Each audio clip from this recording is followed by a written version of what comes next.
What's up, everybody? Welcome back to the Bradcast. We are without Aaron Spears again. He is getting ready to go on vacation, hopefully to a black site where we'll never fucking see him again. But welcome to the Bradcast. Yes, that's right. You get me solo today. So we are going to do some funky shit. I'm here to ruin your day instead of both of us. So if you are tuning in, thank you. We appreciate it. Well, I do. Aaron doesn't care. He probably wants me to not be successful in this endeavor, but fuck him. I hope he enjoys his vacation. But we will get started. As everybody knows, when I do my broadcasts, I typically start out with some science-based articles, and then we actually have a show I'm fairly excited to bring to you today. So we're going to get right into it. So in true fashion, starting with science-based articles. I was reading this article the other day about psychedelic assisted psychotherapy. So the prevailing thought here is microdosing things like mushrooms, maybe LSD, other psychedelic drugs, and then going through intense psychotherapy could actually help repair the brain. So the understanding in this study actually is that there's kind of two things that affect your life. It's like a positive experience and negative experiences, and through the use of psychedelic drugs and psychotherapy, they can amplify these positive experiences to kind of rewire your brain a little bit, to eliminate depression, eliminate PTSD, things of that nature. And there's been a lot of study around this now in the last few years or so about being able to get people off of antidepressants and other medications like that, because they can just rewire their brain through the use of psychedelic drugs. And that's such a interesting prevailing theory to me, for sure. You know, I believe in trying to be like as natural as possible, and I think that the use of antidepressants and things causes a lot of problems. Obviously, we see gun issues, that's a mental health issue, and a lot of that, who knows, might be able to be fixed with something like this. So we've seen some states decriminalize at minimum, mushrooms and other psychedelics, and that's probably due in part to a lot of the science that's coming out now about these things, and it's just a positive thing if we can all kind of like obviously stay away from manufactured drugs from these fucking drug cartels that we call pharmaceutical companies. Then I think everybody will be better off, will be a lot happier as a society. Who knows, maybe even violent crime goes down, which who doesn't want that? And we all know that violent crime is kind of a problem, especially in today's world. So if we could get less of that, who wouldn't want that? So go ahead and look into these kinds of things. I mean, there's tons of articles out there about these kinds of things, but this one just particularly caught my eye. It used some pretty nice pictures, which kind of draw your attention into certain articles and shit. So definitely check out some stuff about that if you find that to be interesting. The second article from Science I kind of wanted to go over is that the Secretary of the U.S. Department of Energy says that we will have a nuclear fusion reactor by 2035, come hell or high water. This is good news to me. If you've listened to the podcast with Aaron and myself, the Eleemosynary moment, then you will definitely have heard me talk about this in numerous occasions. This is kind of a big thing.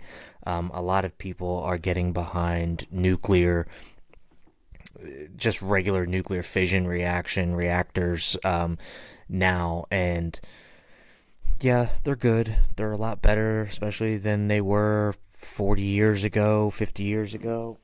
when we saw 3 Mile Island and we saw Chernobyl and we saw, all these, obviously more recently we saw in Japan the Fukushima reactor. And the thought behind this nuclear fusion reactor is that it causes no nuclear waste. Theoretically, it doesn't explode; it just kind of dissipates. And you could power the likening that I keep hearing really is you could power all of New York City with a reactor the size of a tractor trailer. So, keeping in mind that a nuclear fission reactor usually sits on miles at least of land and surrounding it, and they're very secure. They have armed guards around these places, for protection. And we've been seeing in Ukraine with a reactor getting bombed, and the danger around that, and the possible like explosions and that could happen if it gets attacked. And clearly, we want to stay away from those kinds of things. So I say nuclear fusion is where it's at, and we just gotta jump in and focus our efforts on that. It will just make for a better world overall. So let's all get behind that one. Next article I was looking at is that Japanese scientists have found that there are microplastics in clouds, and it is potentially affecting climate. So they're, making this kind of one of the things for climate change in their argument. So they're stating that each liter of cloud water contains between 6.7 and 13.9 pieces of microplastics. So obviously, when it rains, those microplastics would get into those rain droplets and kind of put microplastics even further in your drinking water, your groundwater, water that you shower in, is just going to be riddled with microplastics. And it's one of the things that they really keep talking about. I think it's something like you consume close to like a credit card a week or a month or something like that, maybe a year of microplastics. And that would be, obviously every week, month, or year. And that's pretty disconcerting. There's no telling exactly what kind of issues it would have on like your gut and, your microbiomes and just the overall like homeostasis of your body from consuming microplastics. And this is a big problem. There's a big push obviously to get away from plastic, which probably never ever going to happen in my lifetime, because people want to stop fossil fuels, right? Well, that makes up plastic, which is used in almost everything that we have today. I mean, what I'm recording on has fucking plastic in it, right? So it's everything. Everybody now has multiple computers, multiple phones, multiple everything, and there's always plastics involved in that. So we're likely never to get away from fossil fuels until, I don't know, some kind of alternative comes out, which we don't really have. Graphene is kind of promising to an extent, but that's not even really the practical uses for it, just aren't really there yet.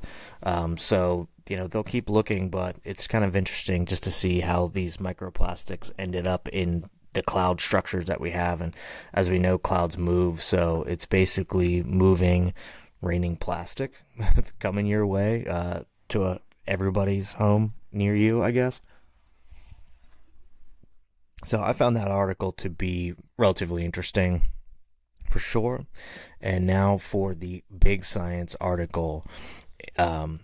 It has been found that a super volcano that is just outside of Nevada, or in Nevada, close to the border of Oregon. It's called the McDermott Caldera. Could hold up to $1.5 trillion worth of lithium deposits.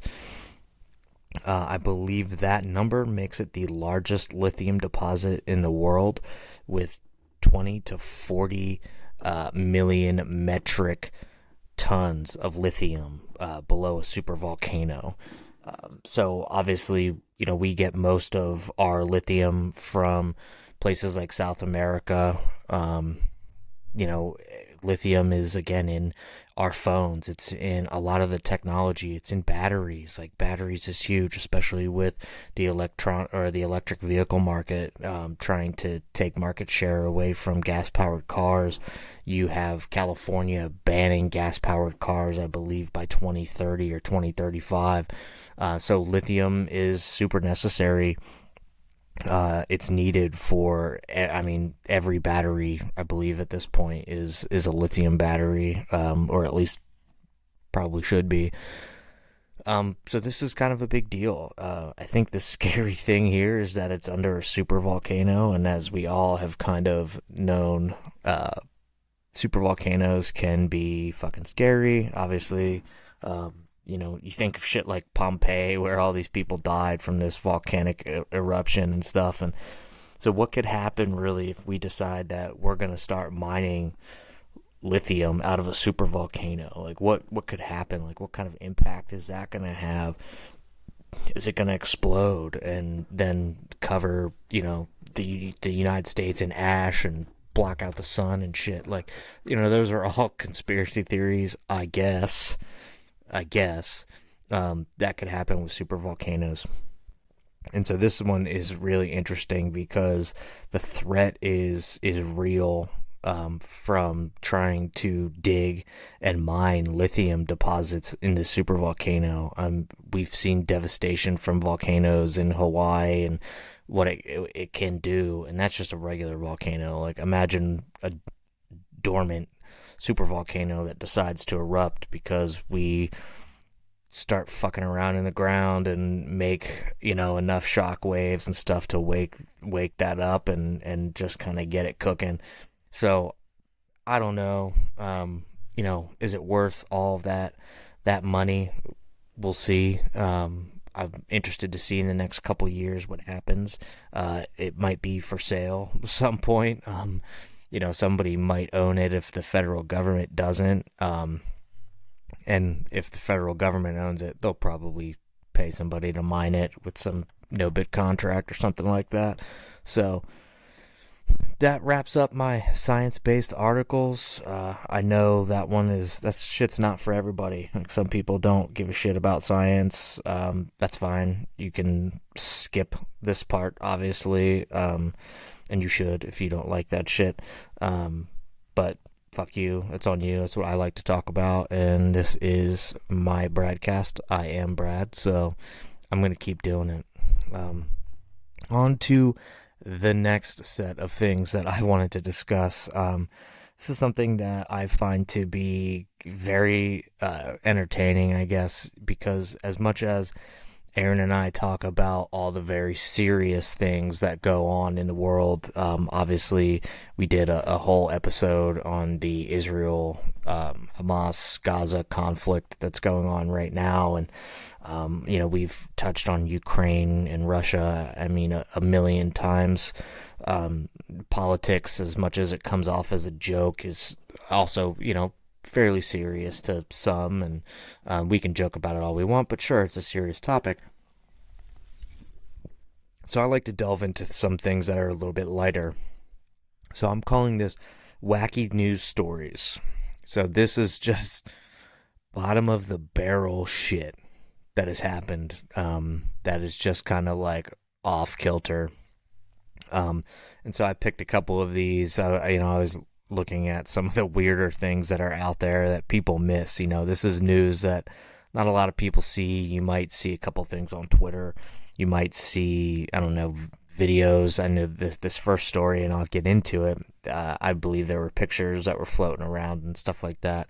But this one actually got up to some of the media that covers the Philadelphia Phillies, where a man tried to take what he described as an emotional support alligator to a Phillies game. That's what the headline said. Man takes emotional support alligator to a Phillies game. So I had to dive into this because, one, that kind of makes that guy an asshole. you don't fuck around with gators unless you're, I don't know, like those swamp people from that show where they shoot the gators in the face. I don't know. I'm not one of those, so I don't fuck around with alligators. I've been to Florida. I've seen them. There's a picture of me holding one, but it was like really tiny, and fuck that. Those things are terrifying, but they eat marshmallows, which is kind of weird. Um, it was funny because this man took a 6 foot long, 55 pound alligator on a leash and a harness to a Phillies game. That alligator's name is Wally. And they said that he was denied entrance to the game. But as you start reading through the article, you find that that's not really true. So the media said that the guy tried to enter the game but was denied. And the owner of this 8-year-old alligator says no. His name is Joey, Joie, Henny. Sounds white trashy, but he told NPR that he was there to meet the players and that he was actually invited there with his alligator. So that makes things interesting. Why in the fuck would you, first of all, want an alligator anywhere near your players, especially during the season, because they could obviously get bit? I'm sure that the leash and the harness, he probably had something over its mouth so it can't open its mouth, but why risk it, right? Well, unlike normal alligators, Wally has 114,000 followers on TikTok and 27,000 followers on Instagram. Um, we don't have that many people follow us at all, so fuck this alligator. Like, it's an alligator. It shouldn't even have an Instagram, but it does. And apparently he's been seen splashing around the fountain in Love Park, and he goes all over the place. So I don't know how he gets such a huge following. Like, it's a fucking alligator. Like, what is he possibly doing to get a following like that? And I guess I'm gonna have to maybe look at this, not TikTok, because that shit's Chinese spyware, but I'm gonna have to check out Wally the alligator on Instagram. I think it could be interesting. But he's kind of been to different places, and places like you wouldn't think. He visited with the mayor of York, Pennsylvania. So for all of you who don't know where York, Pennsylvania is, it's outside of Harrisburg, kind of in the middle of nowhere. A lot of farms and shit, I'm sure. I've never actually been there. I have a friend from there. Shout out to my buddy Brian. But, you know, you don't need to go to York. But another place that this alligator went was to a senior's retirement home. So I guess this guy travels around, and he only ever goes like anywhere that he's invited. Obviously, like, this guy says he doesn't take the alligator, and he actually won't even go anywhere that Wally is not also invited. And I guess they get invited to places like restaurants and malls and stuff for pictures.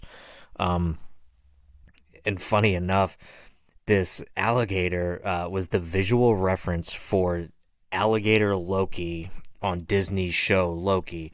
Now, I've never seen Loki. I don't care. All of you at home probably know I hate Marvel shit. So definitely not watching that. I hate a lot of Disney stuff too, especially now that they're the same company. But, you know, it's not something I would watch.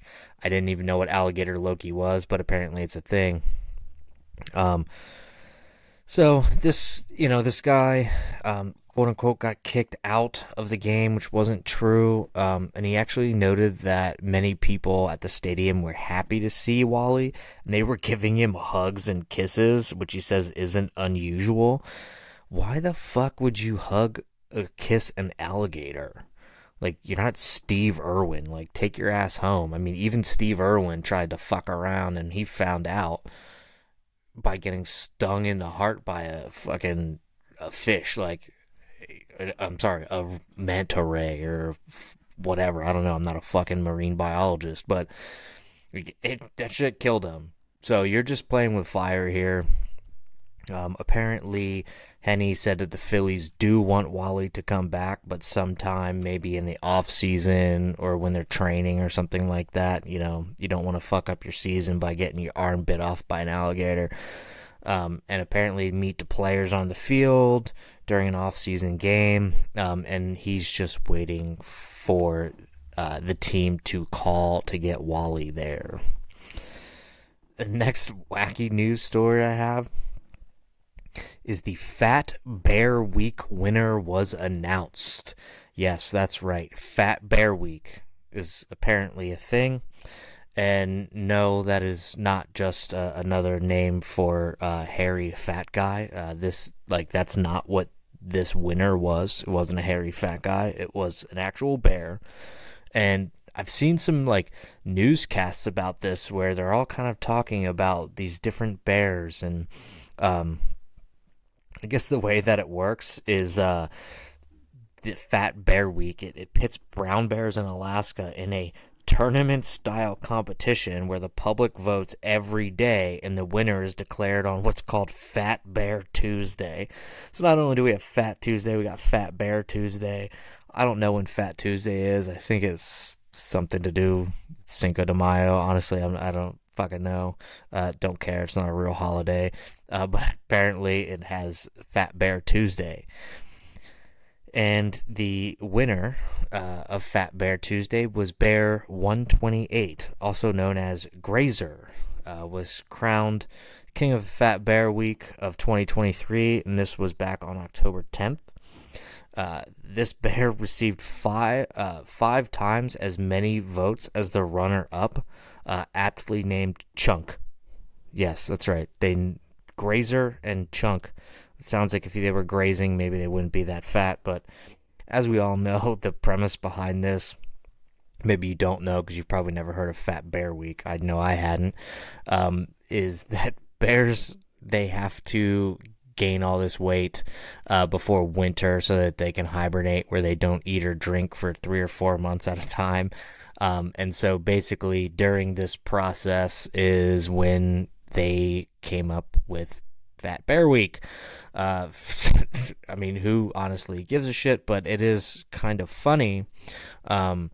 So basically, the National Park Service called Fat Bear Week a celebration of success, meaning that these bears were successful in gaining all the weight necessary for hibernation for the winter, which is fucking weird. But I should have said, really, that Grazer, who was crowned a king, was actually the queen, because Grazer is a large adult female and is one of the fattest bears, also known as one of the best anglers, and she is particularly defensive, and she largely confronts and attacks much larger and dominant adult females. Boy, does that not sound like most liberal females that we have out there today. I mean, feminism, am I right? It's just ridiculous that they even give these bears, rankings. But hey, fellas, if you're into that, the national parks do say she is single. So if you like most of those feminists that are single, she's available, I guess. And she's getting ready to go to sleep for a few months. So it's probably a good time to, start a relationship because she'll be quiet. So Chunk, on the other hand, who was the runner-up, has gained confidence, the article says, and takes advantage of opportunities that other bears don't have. That just sounds like white privilege bear to me. But apparently he has a low-hanging belly and ample hindquarters that bear the fruit for his summer success. So he's basically dad-bodding his way to second place, which, fellas, I guess that ain't too bad. So, you can just keep that dad-bod going and shouldn't be a problem. Moving on from Fat Bear Week, because that one's pretty innocuous, is this article that the Coast Guard arrests man trying to run a giant hamster wheel across the Atlantic. Somebody should teach this guy who wrote this that that headline's a bit too long. It's not really eye-catching to most people, but I guess it is for me. So, in this article, a man from Florida named Reza Baluchi, it's spelled weird, Baluchi. I'm just going to call it Baluchi or Belushi, whatever. He's no Jim Belushi, I'm sure, but, I digress. But he was arrested by the U.S. Coast Guard in what was described as a giant hamster wheel apparatus that was made of buoys and wires, and it was self-propelled by him running inside of it. What an idiot. I mean, water sucks like to swim in, let alone run in a hamster wheel like made out of buoys. That can't be fun. But what's interesting is Baluchi, who lives in Florida but received asylum when he fled Iran, was taken in aboard his vessel after several days of a back and forth with authorities.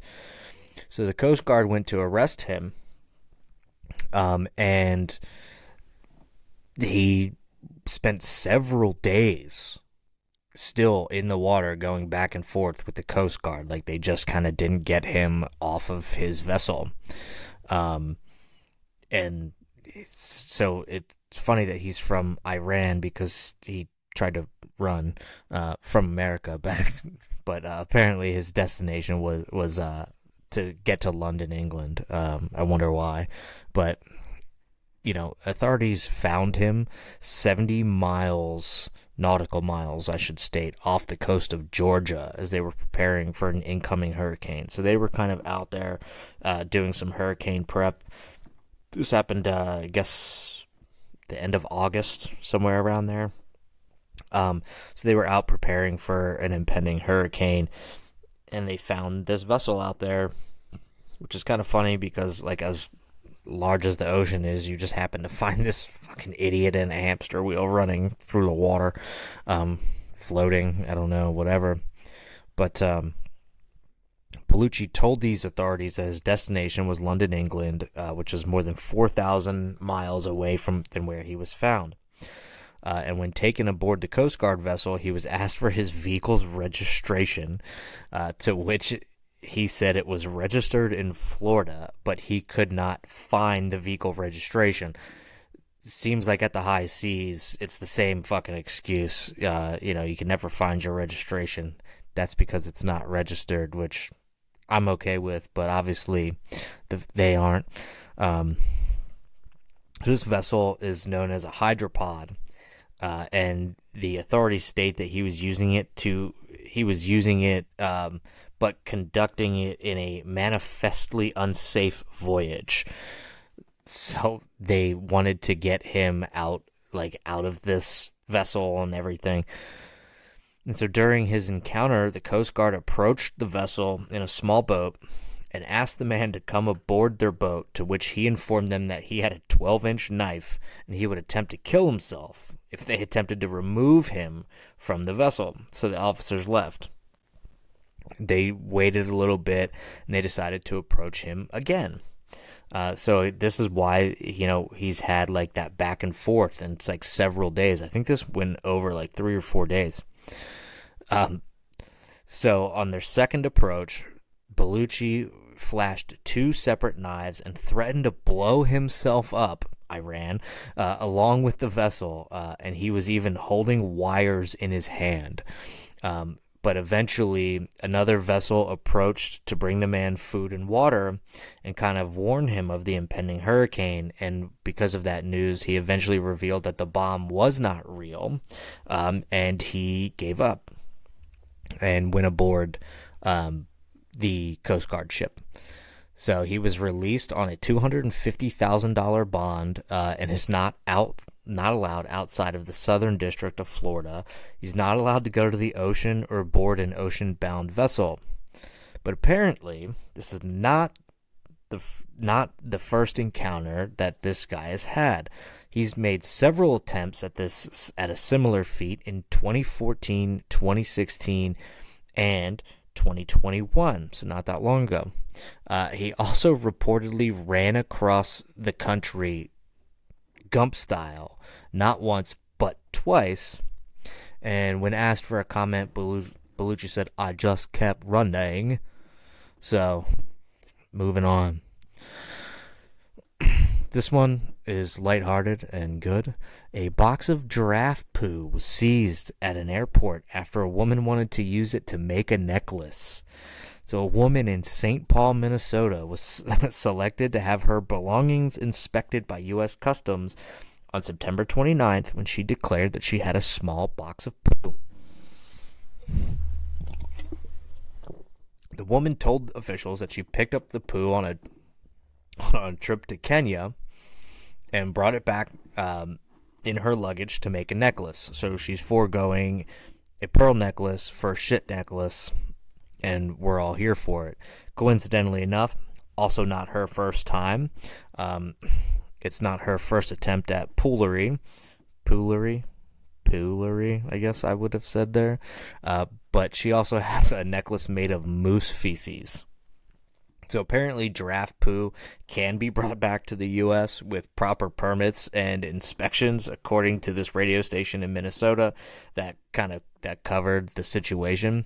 And the woman will not face sanctions because she actually declared the poo, but this was just an overall shitty situation. So she apparently could have contracted a couple diseases such as African swine fever, foot and mouth disease, and various other diseases. I don't know. The article rattled off quite a few diseases. So stop playing around with your poo or with giraffe poo. That doesn't make any sense. So speaking of poo, Hans Niemann poo-poos a chess cheating theory. So there's a chess prodigy out there, I believe now he's 20 years old, named Hans Niemann. Says that he is unfazed and composed as he is competing in the World Junior Chess Championships while answering questions about a method of cheating that he is accused of performing. So this has happened multiple times to him, but he's actually admitted in the past to cheating multiple times when he was 12 years old, and I believe again at 16. So a big thing in the chess world is child prodigies. That seems to happen quite a bit. I think generally people with high IQs at childhood just kind of gear themselves more towards chess. They find it to be interesting. So that's kind of where he comes from and a little bit about his background. So Hans went on Piers Morgan, and he was asked by Piers Morgan about the particular cheating method. Piers asked him, "Have you ever used anal beads while playing chess?" That's the theory, that he had vibrating anal beads up his butt. So the theory came up in the interview with Piers Morgan multiple times, but there was even a lawsuit filed against Niemann stating that he used the vibrating anal beads to help him cheat at chess. The theory was actually amplified greatly on X by Elon Musk, but is now dismissed along with the lawsuit against Hans Niemann. But it stated that the player could theoretically use vibrating anal beads to guide his moves during a match. I don't even know what that means. Maybe somebody would have to be like watching the match and then be giving him like Morse code through his butthole to make his chess moves. And I've played chess, but I've never played chess to the point where I would use a vibrating anal bead to help me win in chess. I don't find it to be that necessary.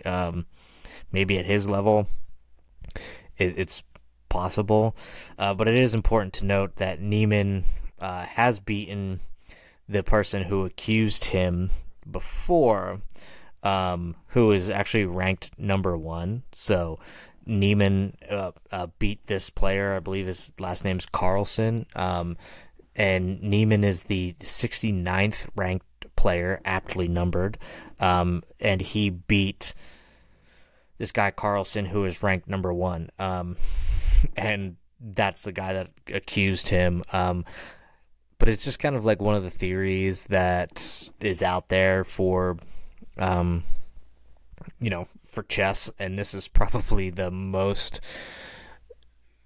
publicity that chess has received in, I don't know, since like Bobby Fischer days, probably, most likely. So that's what it is, man. I mean, I guess if you need anal beads to win at chess, you got bigger problems.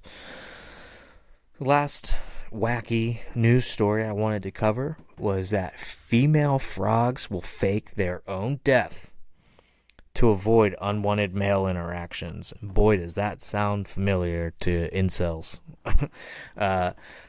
So, a study has been released that basically gives ghosting a new name when it has been discovered that female frogs will play dead in order to avoid unwanted male interactions. The study was published by the Royal Society of Open Science Journal, focused on European common frogs to determine which situations females avoid the males. So these female frogs exhibited what they call tonic mobility, where they like stretch out like spread eagle, and then they just become stiff. So you could like poke them with a stick, and they'll probably like kind of flop around. But they appear at least to be dead. And this study specifically showed that these frogs, there's three types really of avoidance that they use to get away from the males when they're trying to mate. The first one's called avoidance, which is where they kind of like bend their bodies around and like contort them in weird ways to get away from the other frogs. This study showed that 83% of frogs used avoidance, and 48% of frogs used what is called calling, which is associated with avoidance. So they just like emit this noise that seems to maybe kind of turn off like the male frogs and stuff. And 33% of the frogs exhibited this tonic immobility. So the study showed that the smaller female frogs were associated with all three tactics, but ultimately only a third of frogs would actually exhibit this tonic immobility. So it's a third, which is, I guess, a decent number. It depends on how many frogs we're talking about, I guess. But the key part here is that the study indicates that male frogs may harass, coerce, and intimidate female frogs into mating. And if that doesn't sound like a construction site, I don't know what does. Obviously, no human should coerce or intimidate or harass females, especially female frogs, because they'll just kind of go dead on you. But, stay away from those types of activities. But yes, frogs are pretending to be dead, and most women just say they have a headache. So I guess frogs are doing maybe a little bit worse. The last thing I'm going to do today is a project that I've been working on, obviously, for a long time. We started out our podcast with the ability of doing Conspiracy Theory Corner, and I've slacked on that. So this project's been a long time coming. There's some really good conspiracy theories out there, obviously, and this one just came across my spectrum not too long ago. So shout out to my one super fan for kind of bringing this up, and I started looking into it a little bit more. So this Conspiracy Theory Corner is about the conspiracy theory that Finland, the country, is not real. That's right, you heard it. So there's a prevailing conspiracy theory here that Finland, which is located between Sweden and Russia and is known for its northern lights and its low crime rates, turns out that it might not actually be a real place between Sweden and Russia. It is supposedly that is just ocean space. So I know what everybody's thinking. Finland is on a map. Well, who draws maps? Nobody knows, right? Like, if you're a map drawer, you just fucking put whatever you want, and like, who's gonna verify that? I don't know. But it kind of goes like this. So in 1917, Finland first got their independence from Russia, so they weren't always a country. They're still relatively new, just over 100 years of their country. So the notion kind of goes that the two nations created Finland. So it would actually be Japan and Russia created Finland so that Japan could fish the sea that truly exists where the landmass is without any environmental complaints or repercussions.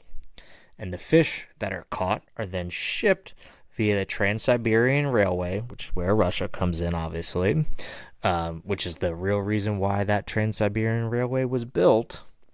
Goes from the eastern Russia coast to Japan, and that all of the fish that are taken out of the land of Finland go to Japan under the disguise of Nokia products. That's right. Gets a little bit weird here.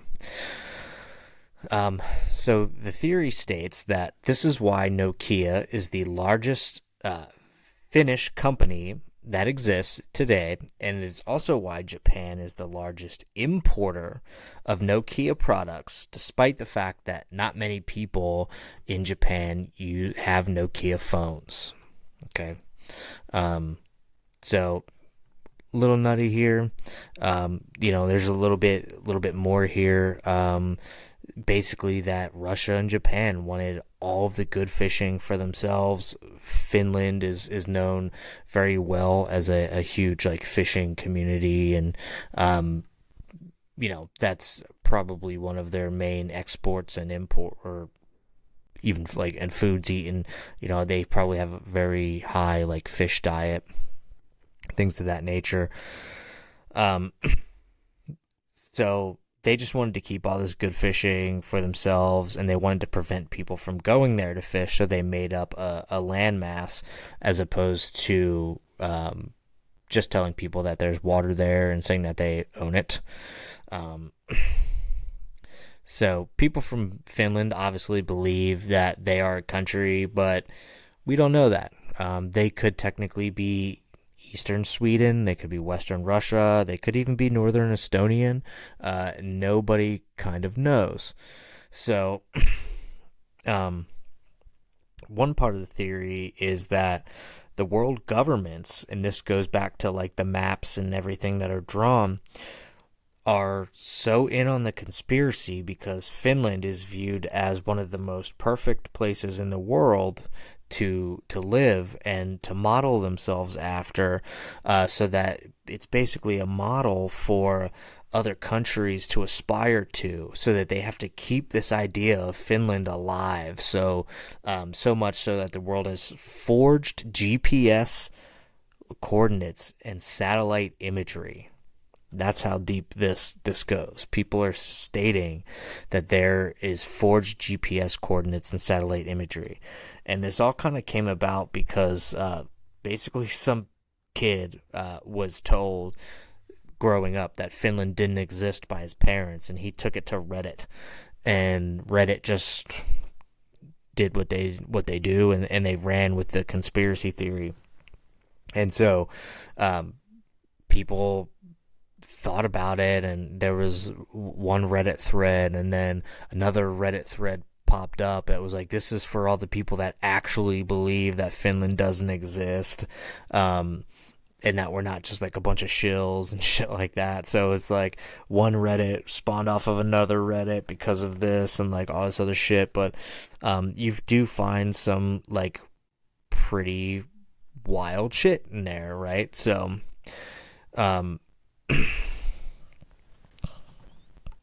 it's one of the things that they bring up on this Reddit is like they kind of say, well, what does the name Finland mean?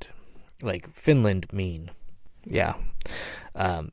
So the name, like, why did they pick Finland for the name? and it's kind of all right there. The name itself actually means the country was originally made for fishing. What do fish have? Fins, thus Finland. So that's basically why they're saying, like, because it has the word fins in it, or fin, it's named Finland for all the fishing.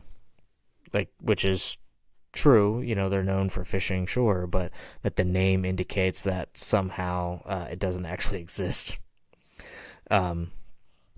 And some people are saying that no real country could so consistently place first in education, healthcare, gender equality, literacy rates, national stability, the least corrupt government in the world, freedom of the press, and like it's just a concept for countries to aspire to, which is kind of what I was saying.